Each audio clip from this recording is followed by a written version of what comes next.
నమస్తే, నేను మీ Gopi. Welcome to Telugu రాజ్యం. ప్రస్తుతం మనతో పాటు ఉన్నారు సోషల్ యాక్టివిస్ట్ కృష్ణకుమారి గారు ఉన్నారు. ఆమెతో మాట్లాడదాం.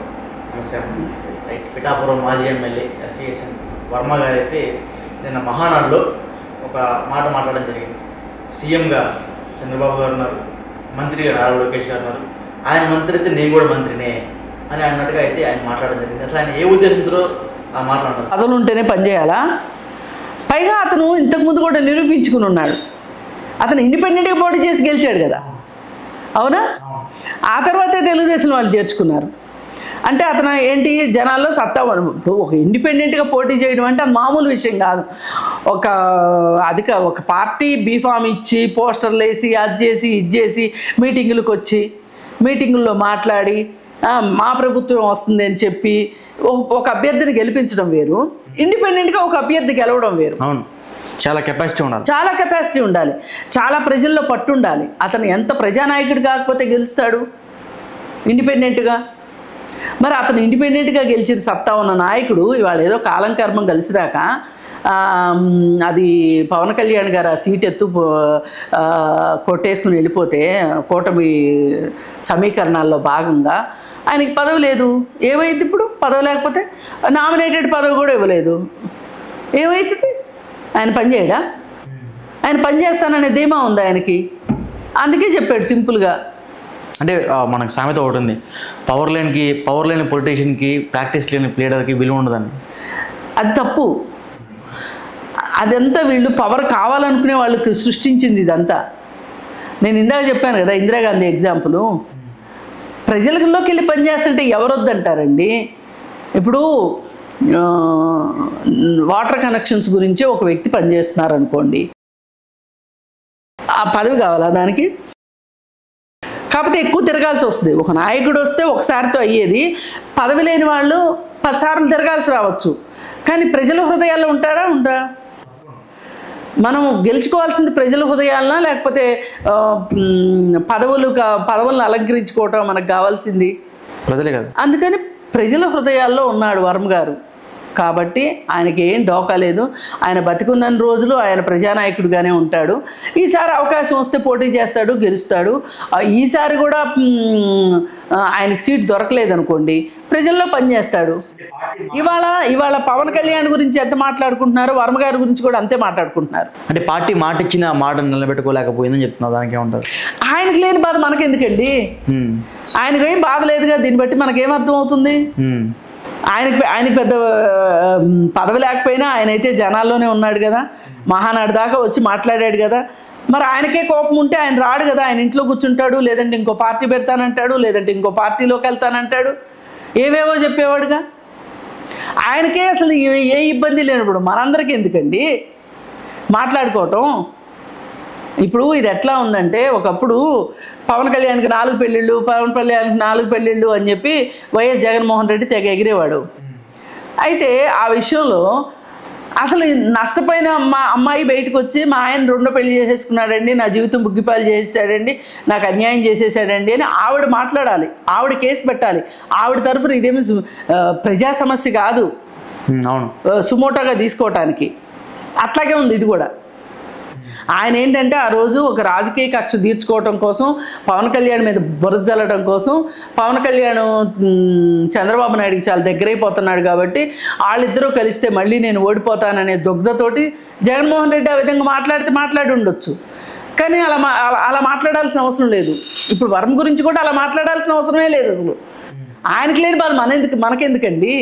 ఇప్పుడు ఆయన ఏమన్నా వచ్చి కిరోసిన్ పోసుకొని రోడ్డు మీద నుంచొని నాకు పదవి ఇవ్వాలి, నాకు పదవి ఇవ్వలేదు, నాకు నామినేటెడ్ పోస్ట్ కూడా ఇవ్వలేదు, పొత్తులు అంటే పోయింది సీటు, కానీ నామినేటెడ్ పోస్టులు కూడా ఏం పొత్తు వచ్చింది, నాకు ఎందుకు ఇవ్వరు అని చెప్పి ఆయన అడిగితే అది వేరే విషయం. అడగలేదు ఆయన. అడిగాడని మీరు అనుకుంటున్నారు. అడిగాడనడానికి రుజువేదని నేను అంటున్నా. ఉన్నాయా మీ దగ్గర రుజువులు? ఏమన్నా ఆడియో టేపులు, వీడియో టేపులు దొరికాయా మీకేమన్నా?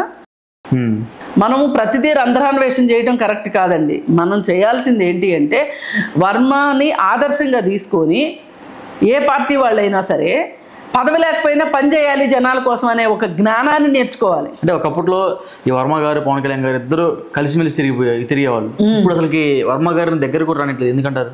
అది వాళ్ళిద్దరు ఇష్టం, అది పవన్ కళ్యాణ్ ఇష్టం.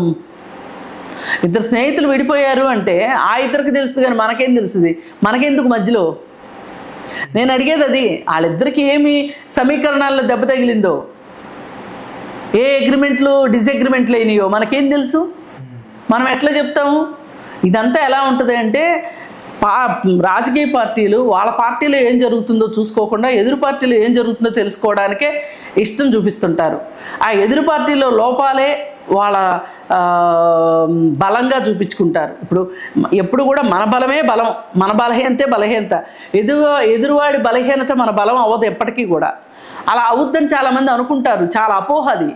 మన బలము మన బలం, పక్కోటి సంగతి మనకి ఎందుకు అసలు? వర్మ అనుచరులు ఏమంటారంటే మా నాయకుడిని వాడుకొని వదిలేశారని చెప్తున్నారు. అనుకోనివ్వండి, వాళ్ళ అనుచరులు అనుకుంటాడు, వాళ్ళ నాయకులు అనుకున్నప్పుడు వాళ్ళకి ఎందుకు అసలు అంత బాధ? ఇవన్నీ ఎలా ఉన్నాయి అంటే కావాలని మాట్లాడిచ్చే మాటల్లా ఉన్నాయి తప్పితే వేరేగా లేవు. వాళ్ళ నాయకుడికి ఇబ్బంది జరిగితే వాళ్ళ నాయకుడు మాట్లాడుకోగలడు. పదవి లేని నాయకుడు పక్కన ఉండటం ఇష్టం లేకపోతే వాళ్ళు వేరే పార్టీలోకి వెళ్తారు, పదవి ఉన్న పార్టీలోకి వెళ్తారు. వాళ్ళు అన్నారని చెప్పి మనం మాట్లాడుకోవటం వేస్ట్.